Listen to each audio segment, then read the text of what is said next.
वैसे तो सभी के लिए स्वाध्याय करना चाहिए। धर्म के मार्ग पे समझने के लिए, परभव को समझने के लिए, कर्म के सिद्धांत को समझने के लिए और भले तथा बुरे का विवेक जागृत करने के लिए धर्म के ग्रंथों को पढ़ना बहुत जरूरी है। धर्म ग्रंथों अर्थ का भी बोझ कराते हैं और परमार्थ का भी बोध कराते हैं। अर्थ के बोध से संसार चलता है और परमार्थ के बोझ से समय सार चलता है। समय सार का मतलब जीवन का सार है और संसार का मतलब एक तरह से परिभ्रमण का संस्कार है।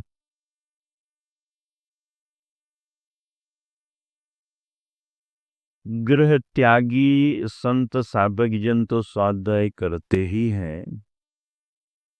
घर में रहने वाले गृहस्थों को भी, व्रतीजनों को भी स्वाध्याय करना बहुत जरूरी है। स्वाध्याय 5 प्रकार का है। वाचना, प्रक्षना, अनुप्रेक्षा, आमना और धर्मोपदेश। वैसे ये स्वाध्याय जो 5 भेद वाला है, उसे आचार्य उमा स्वामी ने भी अपने तत्वा सूत्र में एक सूत्र लिख करके व्याख्यायित किया है। मूल सूत्र ही है वाचना, प्रक्षना, अनुप्रेक्षा, आमनाय और धर्मोपदेश। धर्मोपदेश को भी स्वाध्याय का अंग माना है। धर्मोपदेश में भी स्वाध्याय गर्भित है। किसी को भी मार्गदर्शन देना, उसके कल्याण की बात बतलाना, उसको पापों से बचाने की प्रेरणा देना, हित और अहित का उसे विवेक जागृत कराना, ये धर्मोपदेश भी स्वाध्याय का अंग है। आचार्य महाराज स्वाध्याय के लिए इसलिए अनिवार्य बतलाते हैं कि इससे नई नई जानकारियां मिलती हैं। स्वाध्याय में केवल आत्मा की ही बात आती है ऐसी नहीं है। स्वाध्याय में अनात्मा की भी बात आती है। मोक्ष की बात ही आती है, सो ऐसी बात नहीं है। संसार की बात भी बतलाई जाती है। क्यों? क्योंकि बिन जाने ते दोष गुणन को कैसे तजिए गहिए। गुण और दोष दोनों की व्याख्या जब तक नहीं होगी, तब तक व्यक्ति दोषों से बच नहीं सकता और गुणों को ग्रहण करने के लिए प्रेरित हो नहीं सकता। इसीलिए ग्रंथों में भी जहाँ सम्यक दर्शन की महिमा गाई जाती है, वहीं पर अलग कथन करके मिथ्यात्व के दुष्परिणाम भी बतलाए जाते हैं। जहाँ सम्यक ज्ञान का महत्व बतलाया जाता है, तो प्रकारांतर से मिथ्या ज्ञान, अज्ञान के दुष्परिणाम भी बतलाए जाते हैं।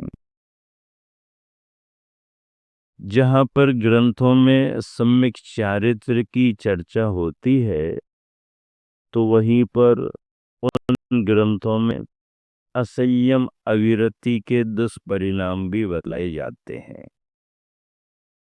दोनों के फलाफल बतलाए जाने का परिणाम ये निकलता है कि अच्छे और बुरे का क्या फल है, ये भव्यात्मा को बोध हो जाता है। और ऐसा ज्ञान होने से स्वाध्याय की प्रवृत्ति निरंतर बढ़ती जाती है। वैसे तो मूल परिभाषा में आलस्य भावो ज्ञान भावना स्वाध्याय कह दिया। आलस का अभाव होना ही और ज्ञान के प्रति अपनी भावना आना ही स्वाध्याय हो गया।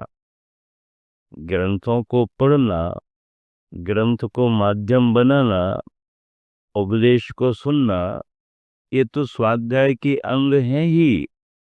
लेकिन उत्कृष्टता में स्वाध्याय इसे भी कहा गया कि आलस्य का अभाव होना, अर्थात अपनी क्रियाओं में प्रमाद नहीं होना। क्रियाओं में प्रमाद नहीं होना, क्रियाओं में सावधानी रखना। क्रियाओं में सावधानी बहुत जरूरी है। कुछ भी हो, घर में रहने वाला गृहस्थ कार्य कर रहा, व्रती कार्य कर रहा, तो उसको भी सावधानी, और गृह त्यागी भी अपनी प्रवृत्ति कर रहा, तो प्रवृत्ति में उसे भी सावधानी रखना जरूरी है। क्यों? क्योंकि प्रमाद की भूमिका में दोष लगते हैं, लापरवाही होती है, असावधानी होती है, और असावधानी में जीवों के प्रति बाधाएं होती ही हैं। इसलिए सावधानी रखना बहुत जरूरी है। ऐसा कथन आता है कि गौतम स्वामी ने प्रश्न किया। क्या प्रश्न किया? प्रश्न किससे करेंगे? वो हमारे तुम्हारे से तो करेंगे नहीं। गौतम स्वामी किससे प्रश्न करेंगे? गौतम स्वामी ने महावीर भगवान से प्रश्न किया। क्यों? क्योंकि अब गौतम तो गणधर थे, अब गणधर तो महान होते हैं, पर अगर वो भी प्रश्न कर रहे हैं तो किससे करेंगे? वो तीर्थंकर से ही करेंगे। तीर्थंकर से करेंगे। गणधरों के गुरु कौन होते हैं? गणधरों के गुरु प्रभु ही होते हैं। गंधर्व वही बनते हैं जो तीर्थंकरों के पादमूल में जाकर के दीक्षित होते हैं। कोई भी तीर्थंकर, चाहे ऋषभनाथ हो, चाहे अजितनाथ हो, चाहे संभवनाथ हो, अगर उन तीर्थंकरों के गंधर्व कोई सुनिश्चित हुए हैं, तो उन्हीं के द्वारा दीक्षित से ही उनके गंधर्व बने हैं। अब आदिनाथ के समय तो कोई मुनि थे ही नहीं, तो वो तो उनकी बात बन गई कि उनसे दीक्षित होकर के। लेकिन अजितनाथ भगवान के समय कोई ना कोई आदिनाथ भगवान के दीक्षित मुनि भी हो सकते हैं, परंपरा से दीक्षित हो सकते हैं। संभवनाथ अभिनंदनाथ में चलिएगा, वो लंबा कालखंड था तो लंबी आयु भी होती थी। अब नेमिनाथ, पारसनाथ, महावीर का तो ज्यादा अंतराल नहीं है। अब अगर नेमिनाथ भगवान के दीक्षित कोई मुनि महाराज तो पार्श्वनाथ भगवान के समोसरण में आ रहे, तो वो गणधर बनिया नहीं बन पाएंगे। पार्श्वनाथ के दीक्षित की परंपरा में दीक्षित मुनि महाराज महावीर भगवान के गणधर बन जाए, नहीं बन पाएंगे। तीर्थंकरों के गणधर वही होते हैं जो उनसे उनको साक्षी मान करके दीक्षित होते हैं। तीर्थंकर ऐसी दीक्षा थोड़ी देते हैं जैसे आचार्य महाराज दीक्षा दे रहे हैं, आप सब बैठ करके देख रहे हो। बढ़िया है, ये है, वो है, सब है, पहले से पंपलेट लग गए, सूचना हो गई, ऐसा हो गया, वैसा हो गया, प्रतीक्षा हो रही। ऐसे समूह शरण में थोड़ी होती है। वो तो समूह शरण में कोई गए, उनके भाव बने, उन्होंने विराजमान तीर्थंकर भगवान को साक्षी माना, उन्हें गुरु माना, दीक्षा ले ली। अब कहाँ से इंतजाम होता होगा, किसी कहाँ से आती, कमंडल कहाँ से आता, वो सब अपन बैठ करके सोच रहे हैं, वहां पर सब ऑटोमेटिक व्यवस्था हो जाती है।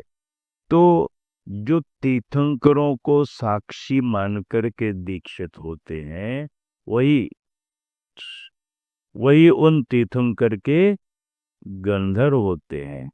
ऐसे तीर्थंकरों के गणधरों में गौतम स्वामी का नाम आता है। महावीर भगवान के समोसन में जाकर के दीक्षित हुए थे। तो गौतम स्वामी ने अपने प्रभु, अपने गुरु से क्या प्रश्न किया? कदम चरे, कदम चिट्ठे, कदम आसे, कदम सये, कदम भुंजेज भासेज, तेन पावम न वज्जली। ऐसा क्या क्या करें जिससे पाप का बंध ना हो, पाप का बंध ना हो, ये भाव है। कदम चरे, कैसे चलें, कदम चिट्ठे, कैसे रुकें बैठें, कदम आसे, कदम सये, कैसे विश्राम करें, कदम भासेज, कैसे बोलें, कदम भुंजेज, कैसे भोजन करें। कितने सारे प्रश्न कर दिए,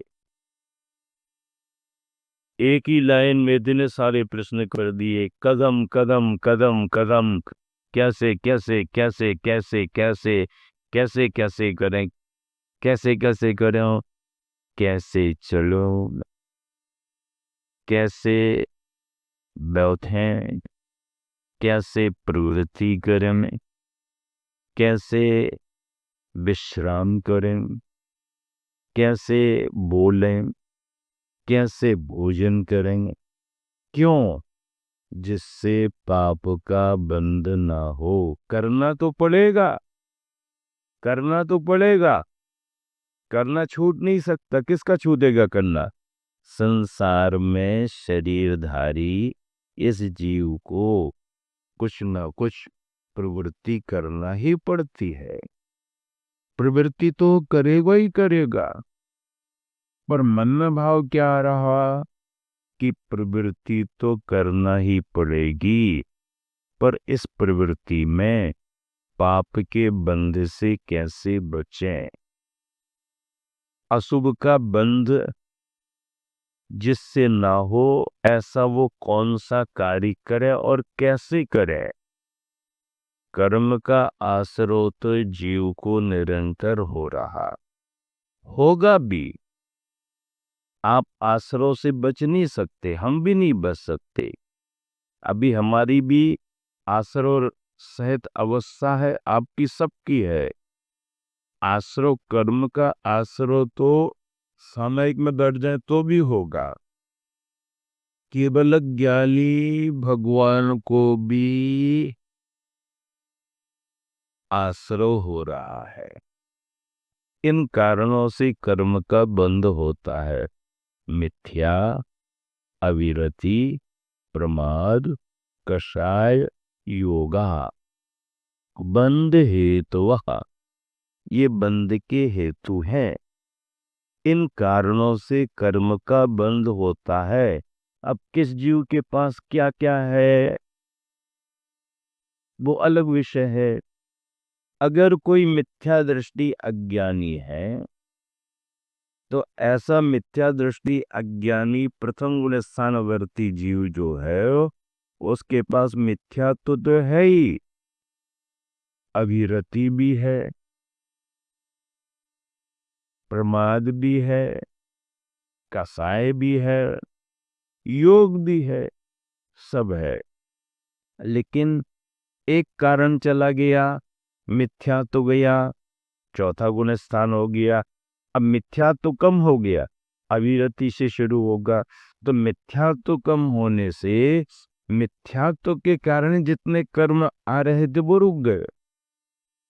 अनंतानुबंधी कसाई चली गई तो अनंतानुबंधी कसाई के कारण जितने कर्म आ रहे थे वो बंद हो गए।